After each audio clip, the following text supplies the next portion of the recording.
talked also about some of the other Russian believers you encountered, and in interviewing them, God revealed some other things to you about suffering. Actually, the whole thing. You go through the journey of meeting Russians and talking to people in Islamic countries and China. And you mentioned each one providing some different characteristic as you were having this idea of suffering and persecution revealed within the plan of God. What did you learn when you first went and saw and interacted with these Russian believers that had been so persecuted under communism? I was incredulous. I remember sitting with some pastors in Russia, and I got upset at them. And I said to them inappropriately and too loudly, "Why haven't you written this stuff down?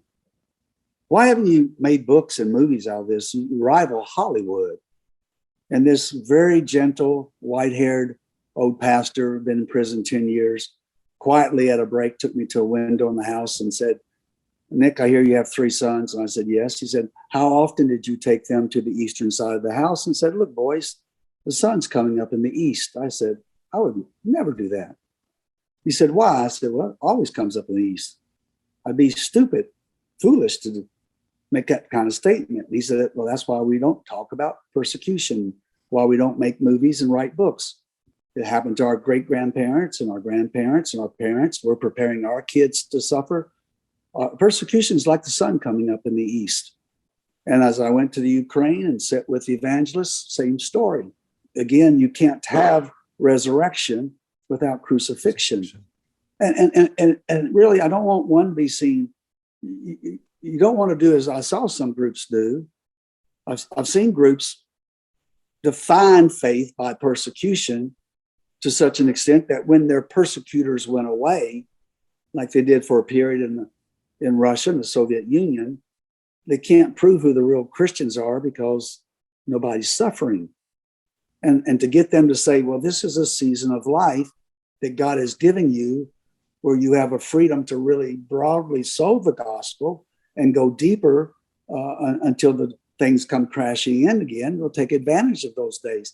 That's what persecuted Christians see about America, that by their stripes, by their blood, they are holding Satan hostage in his own backyard to buy you and I a period of freedom in America, in the West, to share Jesus, mostly free of persecution and suffering. And they say to us, don't you dare give up in freedom what we never give up in persecution. And that is our witness to the life and death of resurrection of Jesus Christ. You see, we think, well, we don't have persecution because we have a right form of government. And yet, almost all significant church growth in the world is in persecution. Mm-hmm. It's not in the West. Matter of fact, almost every denomination in the West is declining by 3 to 7% a year. Mm-hmm.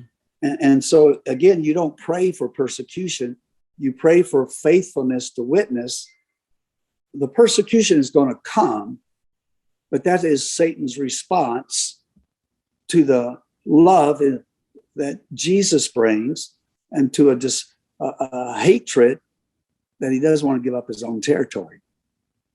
And Satan will, you watch him in Somalia, killing these babies and raping these women. And you watch all this starvation going on in Afghanistan. Satan will sacrifice any part of his body to protect his investment, if you will, his territory. Whereas Jesus will give all of his body and be crucified so that you and I have a chance of eternal life. Wow.